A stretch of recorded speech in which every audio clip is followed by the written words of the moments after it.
Hello student, मैं doctor लेखपाल सिंह आपके लिए लेके आया हूँ पशु पर्चर या पशुपालन से संबंधित सारे एग्जाम के लिए बहुत सारे अच्छे अच्छे क्वेश्चन। ये क्वेश्चंस आपके पशु पर्चर के लिए बेस्ट हैं, पशुधन सहायक के लिए, पशुधन निरीक्षक के लिए, ऑलरेडी जितने भी पशुपालन के एग्जाम है, कृषि पर्यवेक्षक के लिए, सबके लिए बहुत इंपॉर्टेंट क्वेश्चन है। ठीक है, तो एक एक करके हम सारे क्वेश्चन डिस्कस करते हैं। देखो सबसे पहला क्वेश्चन है, निम्न में से बकरी जैसी भेड़ की नस्ल है। क्या पूछ रहा है भाई? बकरी जैसी भेड़, बकरी जैसी है लेकिन क्या है भाई? भेड़ है। ठीक है, तो बकरी जैसी भेड़ की नस्ल है तो तुम्हें पता है नेल्लोर, मंड्या, गैरोल, पूगल। ठीक है, तो बकरी जैसी भेड़ कौन सी है? नेल्लोर है। कौन सी है? नेल्लोर। ये सबको पता है। नेल्लोर जो है, नेल्लोर भेड़ जो है, नेल्लोर क्या है भाई? भेड़ है। ठीक है, और इसको बकरी जैसी भेड़ कहते हैं क्योंकि इसके ऊपर ऊन नहीं पाई जाती। क्या नहीं पाई जाती? ऊन। तो ऊन नहीं होगी तो ये कैसी लगेगी? बकरी जैसी। ठीक है, भेड़ की सबसे बड़ी नस्ल है नेल्लोर। सबसे बड़ी नस्ल कौन सी है? नेल्लोर। भेड़ की नस्ल में सबसे अच्छा मांस, भेड़ के मांस को मटन कहते हैं, भेड़ के मांस को मटन, तो सबसे अच्छा मटन किससे प्राप्त होता है? नेल्लोर से। ठीक है, सबसे बड़ी भेड़ कौन सी है? नेल्लोर है। ठीक है, और बकरी जैसी भेड़ किसे कहते हैं? नेल्लोर को। जबकि सबसे छोटी कौन सी है? मंड्या।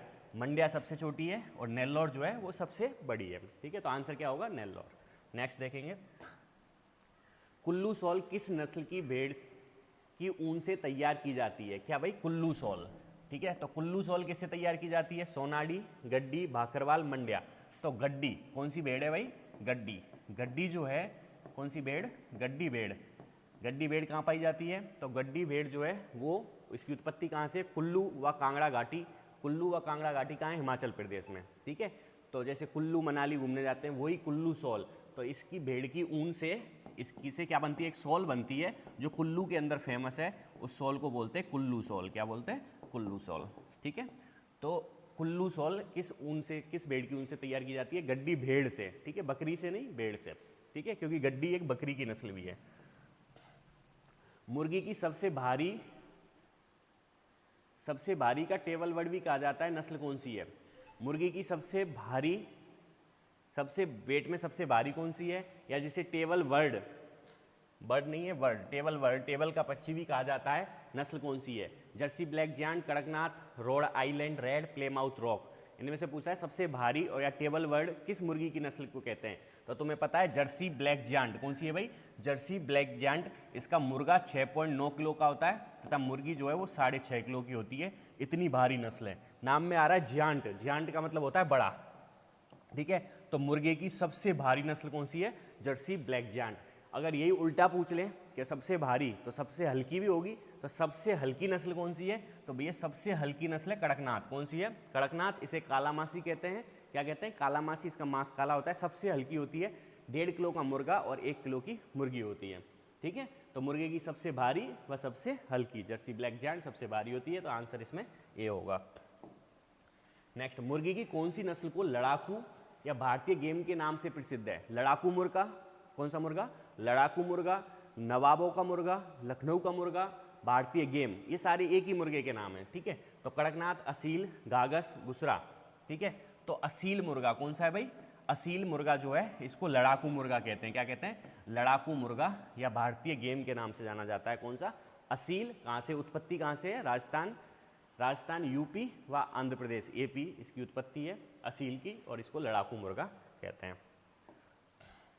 राजस्थान की कामधेनु के नाम से प्रसिद्ध गाय की नस्ल है। राजस्थान की कामधेनु किसे कहते हैं? तो भैया राजस्थान में सबसे ज़्यादा दूध देगी, जो राजस्थान में सबसे ज़्यादा दूध देगी वो राजस्थान की कामधेनु कहलाएगी। तो राजस्थान में सबसे ज़्यादा दूध कौन देती है? राठी। राजस्थान में सबसे ज़्यादा दूध देने वाली गाय कौन सी है? राठी। भारत में सबसे ज़्यादा, भारत के अंदर सबसे ज़्यादा दुधारू या सबसे ज़्यादा दूध देने वाली कौन सी है? साहिवाल। और मैं पूरे विश्व में सबसे ज़्यादा दूध देने वाली गाय कौन सी है? एचएफ। ठीक है, तो पूछे विश्व में सर्वाधिक दुग्ध उत्पादन किस गाय का है? तो विश्व में सबसे ज़्यादा दुग्ध उत्पादन एचएफ का है, भारत में सबसे ज़्यादा दुग्ध उत्पादन साहिवाल का है, राजस्थान में सबसे ज़्यादा दुग्ध उत्पादन राठी का है। तो इसीलिए राठी को राजस्थान की कामधेनु कहते हैं। तो नागौरी, कांकरेज, राठी, थारपारकर, तो कौन सी होगी भाई? राठी जो है वो सबसे ज़्यादा दूध देती है, इसलिए इसको राजस्थान की कामधेनु के नाम से भी जानते हैं। विश्व की सबसे सर्वश्रेष्ठ ऊन वाली भेड़ की नस्ल है। ये पूछ रहा है विश्व की, भाई भारत की नहीं पूछ रहा। ठीक है, कि विश्व में सबसे अच्छी ऊन किससे प्राप्त होती है? Merino, Corriedale, Lincoln, Rambouillet. ठीक है, तो तुम्हें पता है विश्व में सबसे अच्छी ऊन वाली भेड़ है मेरिनो और रेम्बोइलेट। कौन सी है? पहले नंबर पे मेरिनो, दूसरे नंबर पे रेम्बोइलेट। ठीक है, मेरिनो कौन से देश की है? ये स्पेन की है। और एक रेम्बोइलेट ये सबसे अच्छी है, ये कहाँ की है? ये फ्रांस की है। ठीक है, तो सबसे अच्छी कौन सी है भाई? मेरिनो। ठीक है, कौन सी है? मेरिनो। विश्व में सबसे अच्छी ऊन किसकी होती है? मेरिनो की होती है। यही क्वेश्चन पूछे भारत में सबसे अच्छी ऊन किसकी होती है, तो भैया भारत में सबसे अच्छी ऊन पूछे तो भारत में सबसे अच्छी ऊन प्राप्त होती है चोकला से। किससे होती है? चोकला से। ये पूछे राजस्थान में सबसे अच्छी ऊन किससे प्राप्त होती है, तो राजस्थान में सबसे अच्छी ऊन किससे प्राप्त होती है? चोकला से। इसलिए इसको राजस्थान की मेरिनो या भारत की मेरिनो कहा जाता है। नेक्स्ट है, विश्व में सबसे अधिक अंडे देने वाली मुर्गी की नस्ल है। भैया मुर्गी दो काम में आती हैं। मुर्गी कितने काम में आती हैं? दो काम है मुर्गी के। या तो मुर्गी तुम पालोगे अंडे के लिए। किसके लिए पालोगे? अंडे के लिए। भाई तुम्हारा एक अंडे फार्म हो सकता है, तुम अंडे बेचते हो, या फिर तुम मांस बेचते हो, चिकन बेचते हो। ठीक है, मुर्गी का मांस चिकन कहलाता है। तो मुर्गी फार्म दो कामों के लिए किया जाता है, या तो अंडे के लिए या चिकन के लिए। अगर तुम अंडे के लिए मुर्गी फार्म खोल रहे हो तो उसको बोलोगे लेयर फार्म। क्या बोलोगे? लेयर। ऐसी मुर्गियों को लेयर कहते हैं। अगर चिकन के लिए खोल रहे हो तो उसको बोलोगे ब्रॉयलर। क्या बोलोगे?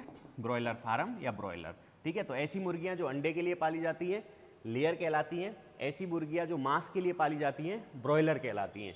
याद रखना भाई, लेयर क्या होती है, ब्रॉयलर क्या होती है। अब वो बोल रहा है अंडे के लिए सबसे ज़्यादा विश्व में सबसे अंडे देने वाली मुर्गी, तो सबसे अच्छी लेयर पूछता है वो। क्वेश्चन ऐसे ही पूछ लेता है कि सबसे अच्छी लेयर कौन सी है, मतलब सबसे ज़्यादा अंडे कौन सी देती है। तो road Island red, white leghorn, new Hampshire red Cornish.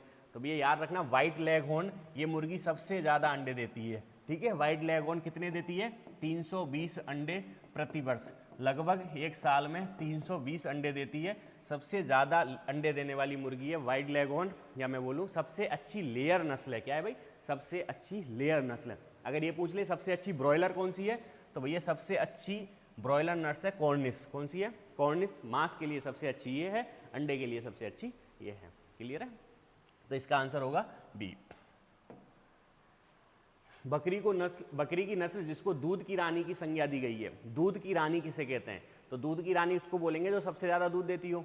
ठीक है, तो एक विदेशी बकरी है, एक हमारे भारत की नहीं है, विदेशी बकरी है जिसका नाम है सानेन। कौन सी बकरी है? सानेन। सानेन जो है ये कौन से देश की है? स्विट्जरलैंड की है। कौन से देश की है? स्विट्जरलैंड की। सबसे ज़्यादा दूध देती है, इसलिए इसको दूध की रानी या मिल्क क्वीन के नाम से जाना जाता है। तो सानेन जो है, ठीक है, स्विट्जरलैंड की है, इसको दूध की रानी की देते हैं। क्या बोलते हैं? दूध की रानी कहा जाता है। एक अंगोरा, ये तुर्की की है, और अंगोरा जो है इसको बोलते हैं भेड़ जैसी बकरी। एक क्वेश्चन पहले बताया था ना, बकरी जैसी भेड़, अब बता रहा हूँ भेड़ जैसी बकरी है। इस बकरी पे घने बाल होते हैं बहुत, तो ये बकरी नहीं लगती, ये भेड़ जैसी लगती है, और इसके घने बालों को मोहेर कहा जाता है। क्या कहा जाता है? मोहेर। और ये तुर्की की है। कहाँ की है? तुर्की की। टोगरमन, एग्लो, न्यूबियन, ये सारी विदेशी बकरियां हैं। मांस के लिए सर्वश्रेष्ठ विदेशी बकरी की नस्ल है। तो मांस के लिए, बकरी के मांस की पूछ रहा है। क्या पूछ रहा है? बकरी में मांस सबसे अच्छा किसका है? तो भैया बकरी के मांस को बोलते हैं चेवॉन। क्या बोलते हैं? बकरी के मांस को चेवॉन कहते हैं। क्या कहते हैं? चेवॉन।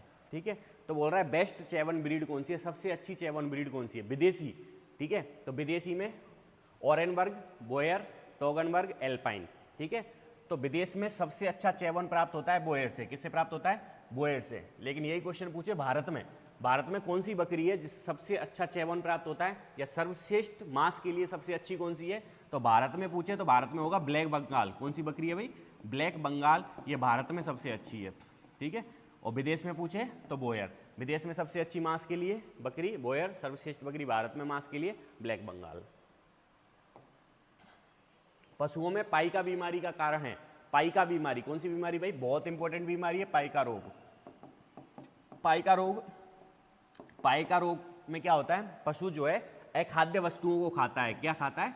अखाद्य वस्तुओं को। अखाद्य मतलब बिना खाने वाली चीजें, जैसे जूता, चप्पल, कपड़ा, ये खाने लग जाता है पशु। ठीक है, तो इस बीमारी को बोलते हैं पाइका रोग। क्या बोलते हैं? पाइका रोग, या अखाद्य वस्तुएं खाएगा। इसको डिप्रेप्ट एपेटाइट, एलोट्रायोफेजिया, इसी को बोलते हैं। डिप्रेप्ट एपेटाइट मतलब फालतू की भूख लगती है, एलोट्रायोफेजिया। ठीक है, इसी को बोलते हैं पाइका रोग को। और ये होता है फॉस्फोरस की कमी से। किससे होता है भाई? फॉस्फोरस की कमी हो जाती है शरीर में, तो इसमें फॉस्फोरस का इंजेक्शन लगा दें पशु को तो पशु ठीक हो जाता है तुरंत। ठीक है, तो फालतू चीज़ें नहीं खाता है, तो इसको बोलते हैं पाइका बीमारी। तो पाई से याद रखना भाई, पी से पाइका और पी से ही होता है फॉस्फोरस। ठीक है, तो किसकी कमी से होता है? फॉस्फोरस की कमी से। पी से पाइका और पी से फॉस्फोरस। विश्व की गाय की कौन सी नस्ल में सर्वाधिक लैक्टोज पाया जाता है? ये बोल रहा है कि विश्व की कौन सी गाय है जिसके दूध में, क्या पूछ रहा है क्वेश्चन में, थोड़ी सी मिसप्रिंट है।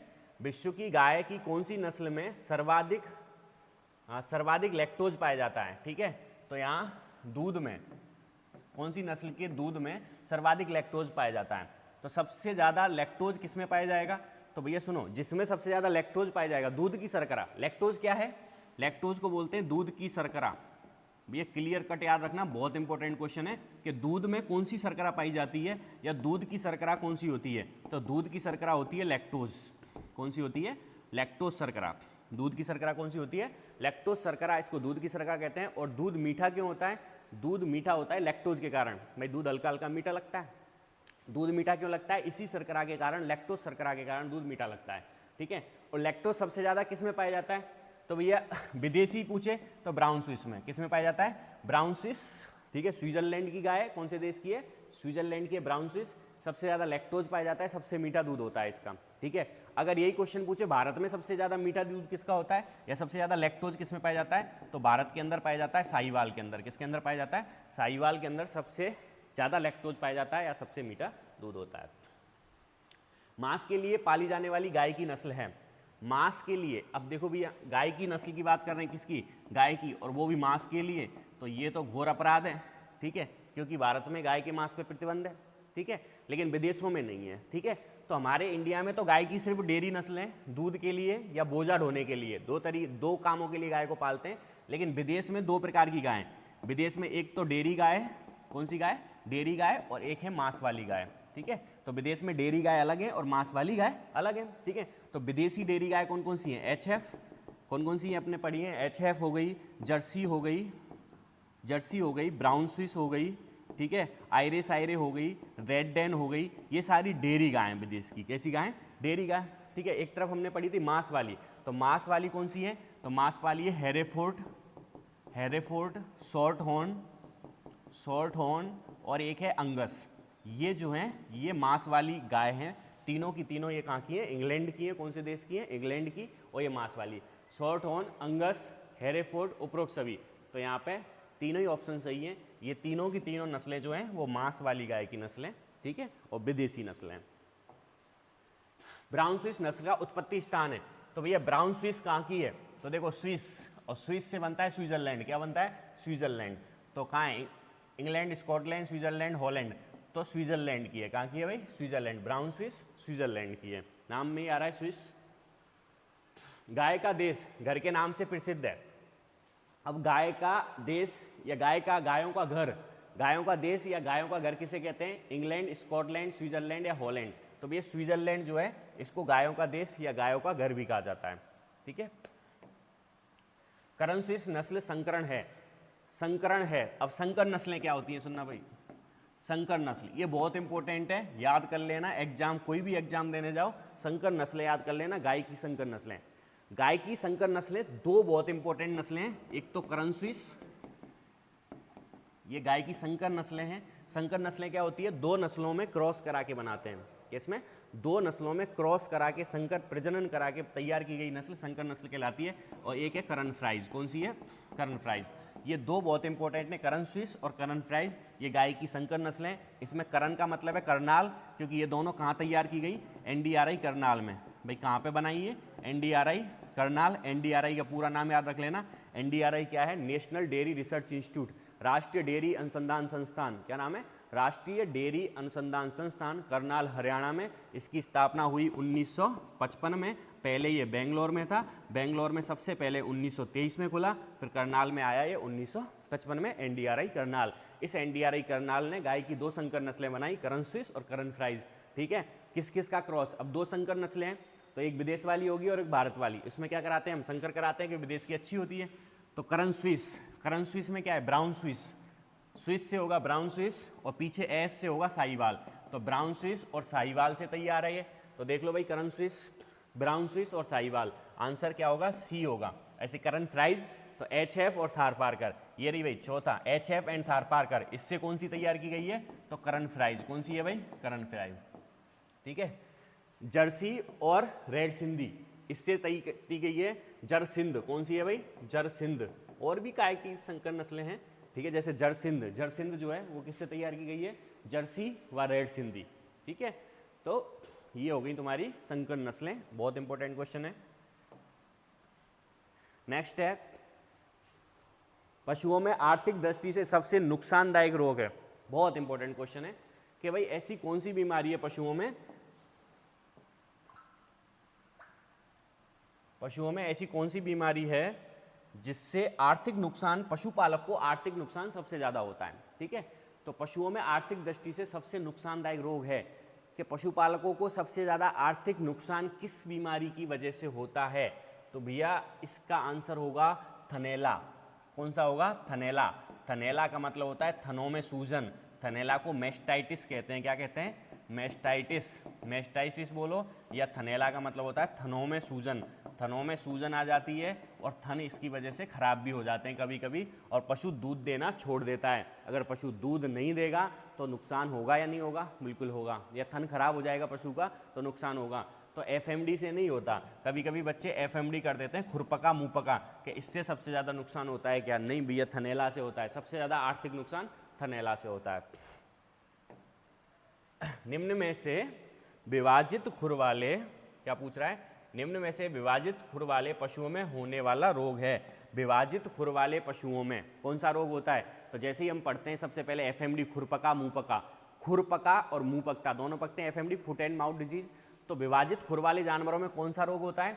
तो पशु प्लेग, खुरपका, मुंहपका, एफएमडी। कौन सा होता है भाई? ये सिर्फ विभाजित खुर वाले जानवरों में होता है। घोड़ा, गधा, खच्चर ये जानवर विभाजित खुर वाले नहीं होते, इसलिए खुरपका मुंहपका बीमारी घोड़ा, गधा, खच्चर में नहीं होती, क्योंकि उनके सिंगल खुर होते हैं। बाकी विभाजित खुर वाले जानवरों में कौन सी बीमारी होती है? एफएमडी होती है। बहुत इंपॉर्टेंट क्वेश्चन है, विभाजित खुर वाले जानवरों में। ठीक है, नेक्स्ट है, निम्न में से जीवाणु जनित रोग है। तो भैया इसमें से पहचान लो कौन सा जीवाणु से होता है, कौन सा विषाणु से, कौन सा प्रोटोजोआ से होता है, कौन सा कवक से होता है। ठीक है, तो रिंडरपेस्ट, रिंडरपेस्ट, इसको पशु माता क्या बोलते हैं भाई? पशु माता। पशु माता या गाय में प्लेग, गाय में प्लेग इसी को बोलते हैं। ठीक है, रिंडरपेस्ट को। दूसरा मेरेक्स, मेरेक्स बीमारी किस में होती है? मुर्गी में होती है। किस में होती है? मेरेक्स बीमारी मुर्गी में। एंथ्रेक्स, खुरपका मुंहपका। अब देखो भाई, खुरपका मुंहपका एफएमडी, ये एप्थोवायरस से होता है, विषाणु का नाम है एप्थोवायरस। एंथ्रेक्स बीमारी ये जीवाणु से होती है। किससे होती है? जीवाणु। तो जीवाणु से बोला बैसिलस एंथ्रेसिस। कौन सा जीवाणु है? Bacillus anthracis. मेरेक्स बीमारी, मेरेक्स बीमारी तुम्हें पता है मुर्गियों में विषाणु से होती है मेरेक्स बीमारी। मेरेक्स बीमारी का टीका 1 दिन के चूजे में लगाया जाता है। रिंडरपेस्ट पशु माता है ना, ये बीमारी रिंडरपेस्ट या पीपीआर, गाय में प्लेग या बकरी में प्लेग है ना। प्लेग बीमारी जो है ये मोर बिल्ली वायरस, कौन सा? मोर प्लस बिल्ली, क्या बन गया? मोर बिल्ली। तो मोर बिल्ली वायरस से होती है। ठीक है, तो इसमें जीवाणु से ये तीनों वायरस से हो रही है। ठीक है, ये मेरेक्स बीमारी जो है ये हर्पस वायरस से होती है। तो जीवाणु बैसिलस एंथ्रेसिस, एंथ्रेक्स बीमारी होती है, तो आंसर सी होगा। बाकी तीनों विषाणु से होती है। नेक्स्ट क्या है भाई? निम्न में से मुर्गियों का रोग नहीं है। बोल रहा है निम्न में से कौन सी बीमारी मुर्गियों में नहीं होती है? तो देख लो फटाफट, इनमें से मुर्गियों में कौन सी हो रही है? रानीखेत, बिल्कुल भाई, बहुत इंपॉर्टेंट बीमारी है। रानीखेत बीमारी किस जानवर में होती है? ये क्वेश्चन तो बहुत इंपॉर्टेंट है, आता रहता है कि रानीखेत बीमारी किस में होती है। तो लड़के वो कर देते हैं ऊँट के अंदर। किस में होती है? ऊँट में। तो ऊँट में नहीं होती भाई। ठीक है, तो रानीखेत बीमारी किस में होती है? रानीखेत बीमारी जो है वो मुर्गियों में होती है। और किससे होती है? वायरस से होती है। किससे होती है? विषाणु जनित रोग है। मेरेक्स बीमारी किस में होती है? तो मेरेक्स बीमारी भी मुर्गियों में होती है, विषाणु जनित है। गम्बोरो बीमारी किस में होती है? बिरना वायरस से होती है गम्बोरो, ये भी मुर्गियों में होती है। ठीक है, रानीखेत का टीका लगता है 7 दिन के चूजे में। कब लगता है? 7 दिन का जो चिक होता है। मेरेक्स बीमारी का टीका लगता है 1 दिन के चूजे में, जो 1 दिन का चिक होता है। और गम्बोरो का टीका लगता है 14 दिन के चूजे में, जब 14 दिन का चूजा होता है तो इनका टीका लगाया जाता है। तो तीनों ही विषाणु जनित रोग हैं। पाइका बीमारी, फास्फोरस की कमी से, किसकी कमी से? फास्फोरस की कमी से ये बीमारी मुख्यतः रूमंथी जानवरों में होती है, पाइका। तो ये मुर्गियों में ये बीमारी जो है पाइका, ये नहीं होती मुर्गी में। ठीक है, नेक्स्ट देखो भाई क्या क्वेश्चन है।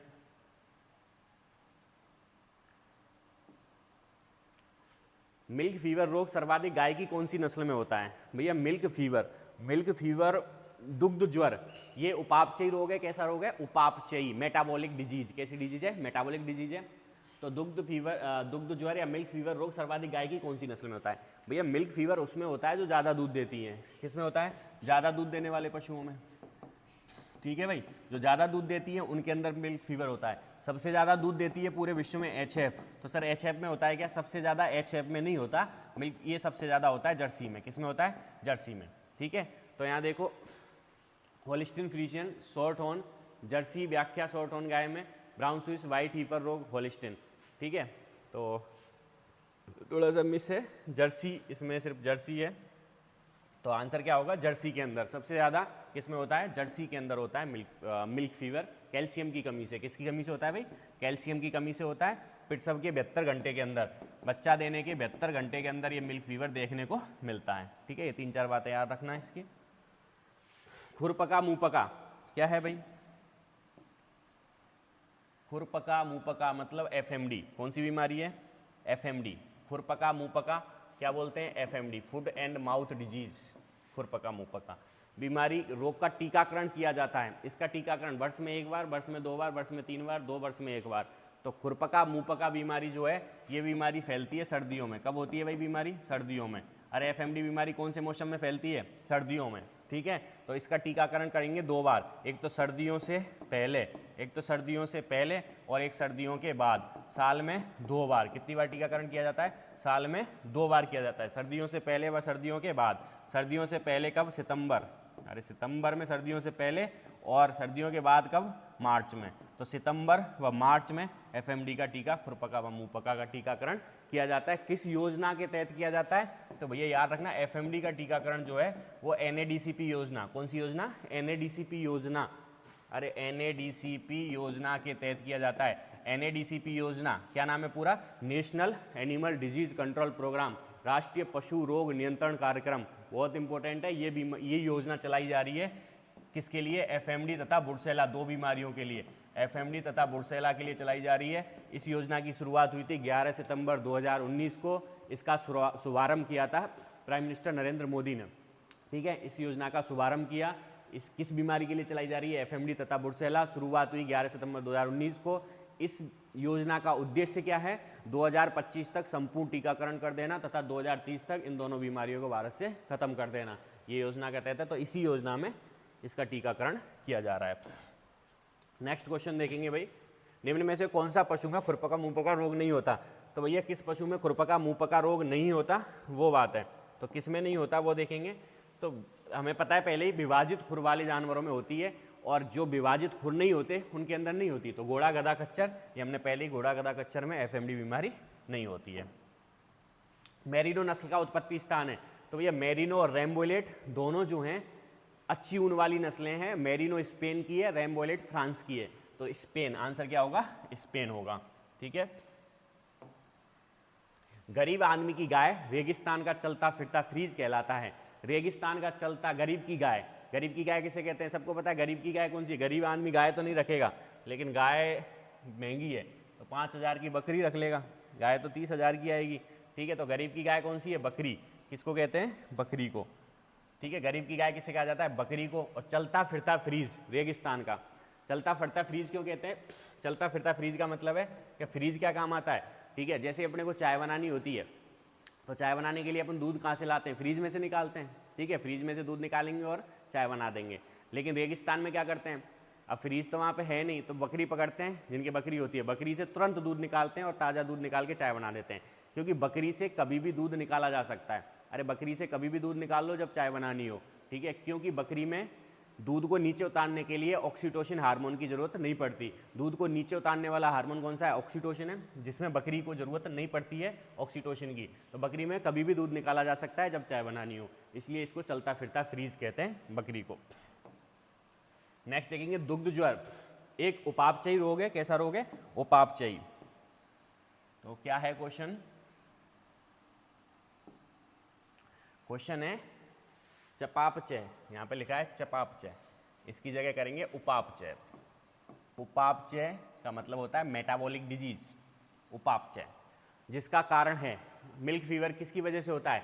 रक्त में कैल्शियम की कमी से, रक्त में ग्लूकोज की कमी से, रक्त में फॉस्फोरस, पशु शरीर में कैल्शियम की कमी से, पशु शरीर में कैल्शियम की कमी से। यहाँ कंफ्यूज मत हो जाना भाई, अगर यही पहला ऑप्शन होता तो तुम इसको ही सही कर देते, ठीक है, लेकिन पहला ऑप्शन क्या है, रक्त में कैल्शियम की कमी से। सुनना भाई, रक्त में कैल्शियम की मात्रा होती है 8 से 12 mg पर DL ऑफ ब्लड, ठीक है। 8 से 12 mg रक्त में सामान्य कैल्शियम की मात्रा कितनी होती है, 8 से 12 mg पर 100 ml ऑफ ब्लड या पर डेसीलीटर ऑफ ब्लड, ये रक्त में सामान्य कैल्शियम की मात्रा है। जब रक्त में, खून के अंदर जब रक्त में कैल्शियम की मात्रा 4 mg पर DL से कम हो जाए, कितनी कम हो जाए, 4 mg पर DL से कम हो जाती है, तो इस अवस्था को बोलते हैं मिल्क फीवर। क्या बोलते हैं, मिल्क फीवर। तो रक्त में कैल्शियम की कमी से, किसकी कमी से होती है, कैल्शियम की कमी से होता है मिल्क फीवर। पशुओं में ग्रास टिटेनी रोग का कारण है। ग्रास टिटेनी कौन सा रोग है भाई, ग्रास टिटेनी।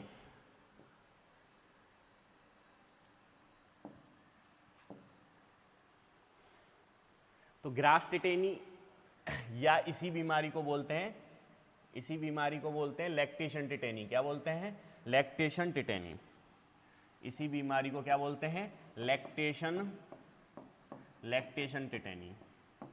लैक्टेशन काल होता है, लैक्टेशन पीरियड मतलब दुग्ध काल, दूध देते समय ग्रास टिटेनी या लैक्टेशन टिटेनी, ठीक है। तो ये बीमारी जो है वो किसकी कमी से होती है, मैग्नीशियम की कमी से। किसकी कमी से होती है, मैग्नीशियम। अगर पूछ ले घोड़ी में किससे होती है, यही बीमारी घोड़ी में पूछ ले कि लैक्टेशन टिटेनी या ग्रास टिटेनी घोड़ी में किससे होती है, तो ये घोड़ी में होती है कैल्शियम की कमी से। किसमें, तो घोड़ी का नहीं पूछा यार, पशुओं में ग्रास टिटेनी रोग तो मैग्नीशियम की कमी से, रक्त में मैग्नीशियम की कमी से होती है। किससे, मैग्नीशियम से। नेक्स्ट है, निम्न में से कौन से रोग में मृत जानवर के सभी प्राकृतिक छिद्रों से रक्त का स्राव होता है। कि भाई पशु मरने के बाद, कुछ बीमारी में पशु मरने के बाद उसके शरीर में सारे छेदों से बिना जमा हुआ काले रंग का ब्लड बाहर आता है। तो भैया ऐसी कौन सी बीमारी है, तो हमने पहले ही पढ़ रखी है ऐसी बीमारी, जीवाणु जनित में सबसे पहले पढ़ते हैं हम उस बीमारी को। बीमारी का नाम है एंथ्रेक्स। कौन सी है, एंथ्रेक्स बीमारी बैसिलस एंथ्रेक्सिस से होती है, जीवाणु से होती है। और इसमें मरने के बाद जो है वो सभी छेदों से, कान, नाक, मुंह, आँख, सबसे जो है वो बिना जमा हुआ काला रंग का ब्लड बाहर निकलता है। किस बीमारी में, एंथ्रेक्स में। इसी बीमारी में पोस्टमार्टम भी नहीं करते। नेक्स्ट है, लंगड़ा बुखार का रोग कारक है। लंगड़ा बुखार, इसको लंगड़ा बुखार को और क्या बोलते हैं, ब्लैक क्वार्टर। क्या बोलते हैं, BQ। इस बीमारी को BQ, ब्लैक क्वार्टर, लंगड़ा बुखार, इसी को कहते हैं। लंगड़ा बुखार किससे होता है, तो लंगड़ा बुखार जीवाणु से होता है। जीवाणु का नाम है क्लोस्ट्रीडियम चूबोई। क्या नाम है भाई, क्लोस्ट्रीडियम चूबोई या चौबोई। ये लंगड़ा बुखार का रोग कारक है, ठीक है। तो आज की क्लास में इतने ही क्वेश्चन है, और क्वेश्चन लेके आएंगे नेक्स्ट क्लास में। अच्छे से इन क्वेश्चन को देख लें एक बार, अच्छे से लिख लें कुछ इंपॉर्टेंट चीज़ें। Thank you.